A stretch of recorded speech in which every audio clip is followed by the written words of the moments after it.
Alexandre Pantoja is still the UFC flyweight champion, but we think it was a clear robbery. We know the fight was close and Pantoja had a lot of great moments, but there was a clear winner, which was Steve Erceg, who did the overwhelming majority of the damage in that fight. Pantoja had a lot of success with his grappling, but I'm sure you don't remember, other than the end of round 5, any ground and pound that he did. And when he did get Mount or Steve Erceg's back, Steve Erceg was always able to get out of there.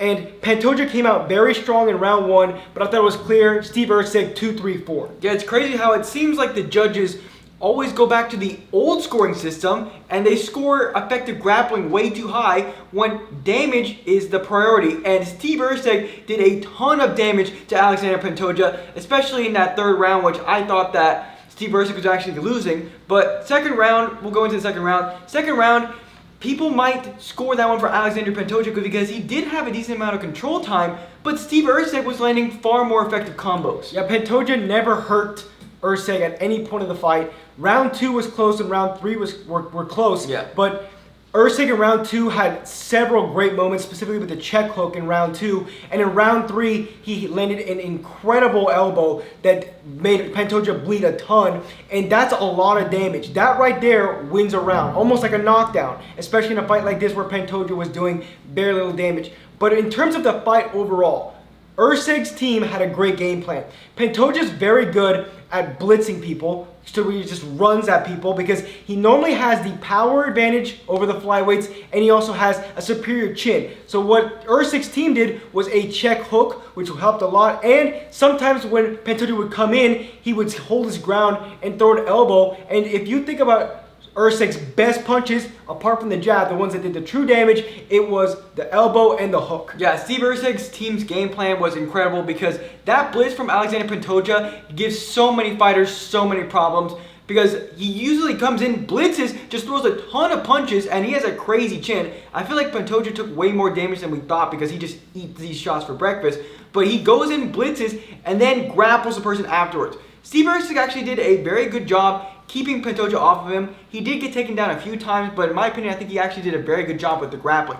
But the check hook and the elbow were such an effective way to stop the blitzes, especially that elbow, because Pantoja's going to run right into it, and he's in that perfect range for the elbow to land, and it ended up landing the hardest shots. I think he landed one in the 3rd and 5th round that were incredible. They did a ton of damage, and I feel bad for Steve Erceg because I think he won that fight, but that 5th round, he definitely did make a big mistake trying to grapple with Alexandre Pantoja. Erceg's grappling was good. I think that it gave Pantoja something else to worry about. It almost made it more even because it was Pantoja doing most of the wrestling, and with a couple shots every so often, Erceg was able to actually get the gas tank down because sprawling and defending takedowns does take a lot of energy out of you. Plus, again, it's another thing for Pantoja to think about. But in the 5th round, we all know this is what ended up changing the fight. He went for the takedown. Pantoja did incredible to sprawl and reverse him, and he got on top and had I would even say Pantoja, first round was good for Pantoja, but Pantoja also had a good 5th round where he was able to control him, did some damage, again, some damage, not very much, but enough to win the 5th round. But with the 2-3-4, I think it was, I wouldn't say it was necessarily clear for Erceg. I think 3 was clear, I think 4 was clear, I think 2 was the closest, yeah. But Erceg was piecing him up on multiple occasions in that 2nd round, which to me was enough. And if you think about the fight overall, from make it a fight, not 5 rounds, Erceg was the better fighter for sure. Yeah, I think the 4th round was clear. I think the 3rd round, that elbow changed that round. I think Pantoja was actually having a lot of success in that round on the feet, but that elbow, man, was that a crazy elbow? Was a crazy cut. And like we said, damage is what wins the round, and I think that took that round for him. And in that second round, I'm wondering what the judges scored the 2nd round, because Pantoja did take him down, he did control him a lot, but Erceg was landing incredible combos and landing the more effective shots, and overall he did the most damage, which should win him the round. Yeah, and I think we should also talk about the coaching. After the 3rd round, I don't know if you've heard what the coaches were saying, Erceg's corner was telling him he was down 3 rounds, and Pantoja's corner was telling Pantoja he was up 3 rounds.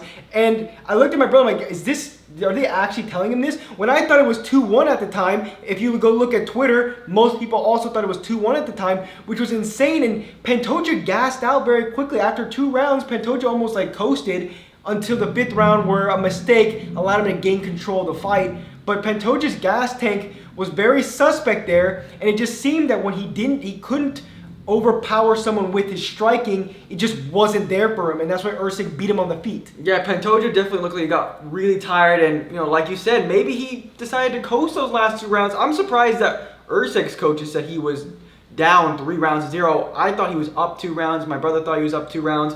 But yeah, Alexandre Pantoja got pretty tired, and Erceg, I guess, has that skinny, lanky cardio build because he didn't really seem to get tired until the very end when Pantoja was on top of him and he was trying to scramble out, but he was still exploding, trying to reverse Pantoja, but Pantoja did a great job controlling him. But that was probably the only time in the fight where I saw Pantoja actually do some good damage on the ground. And but I think Erceg is gonna be someone to compete for the flyweight championship very soon. He clearly showed it. He was the first person to really give Pantoja problems at flyweight. I didn't see anyone in the near future giving Pantoja any problems at flyweight. But I guess it's the striker who's got a lot of cardio. And Steve Erceg supposedly had a bad weight cut for this fight. And he clearly won. Weeks. Yeah, 8 weeks. It was the fight was more geared toward Pantoja. Erceg had to show up on pretty much short notice. They try to do that with Duplessis. Yeah, that quick fight afterwards. Obviously that affected his weight cut. Sean Strickland struggled with that weight cut in Perth. So I would be down to see a rematch there. I feel bad for Steve Erceg, especially because it's definitely going to sting, because my guess is that mistake in that 5th round is going to end up costing him, even though I believe he should have won regardless of that mistake. But it looks like that's going to cost him that fight. Yeah, and it's a shame. He was very down on himself, but like you said, I think they could do the rematch because I know it seems kind of odd, but there's not much going on in the flyweight division. I think Mokaev needs to fight. He needs to fight Brandon Royval. I think that's a good fight to make, and I think that there's no one else to fight Pantoja. And to finish up this video, there should never be another pay-per-view event in Rio. The crowd is just ass. They leave early. I mean, it wasn't even sold out. They're quiet all the time. And Pantoja had to ask them to stay for his speech. I mean, it's just like Glover Teixeira last year. They should never go back there. But overall, I think Steve Erceg is going to be a champion at the flyweight division. Yeah. I thought he won the fight today, but the judges didn't give it his way. Well, it was a close fight.